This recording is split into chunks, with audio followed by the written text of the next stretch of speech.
Now students, we will take the next definition or the second definition of the metals.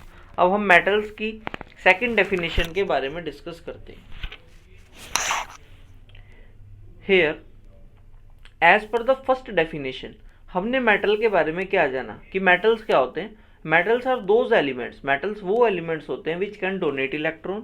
It means metals वो हैं जो कि या तो इलेक्ट्रॉन को डोनेट कर सकते हैं और डोनेट करके क्या बनाएंगे, कैटायन बना सकते हैं.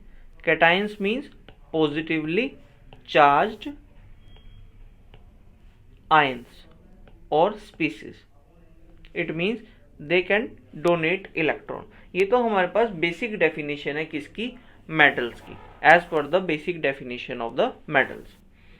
And the second definition of the metal is that the elements, वो elements which can be polished. It means अगर हम उनको पॉलिश कर सके, उनके सरफेस को अगर पॉलिश किया जा सके by any paint or anything else, अगर हम उसको पेंट कर सके, and also if they are drawn into wires, it means वो elements जिनको हम वायर्स में कन्वर्ट कर सकें, उनको हम एक लंबी से लंबी तार उसकी अगर बना सकें, and this property of the converting of element into a wire is known as the ductility. इसी प्रॉपर्टी को हम बोलते हैं ductility.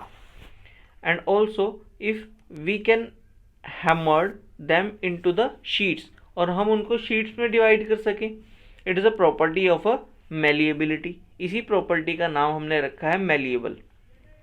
And also we have, these are the good conductors of heat and electricity, are called metals.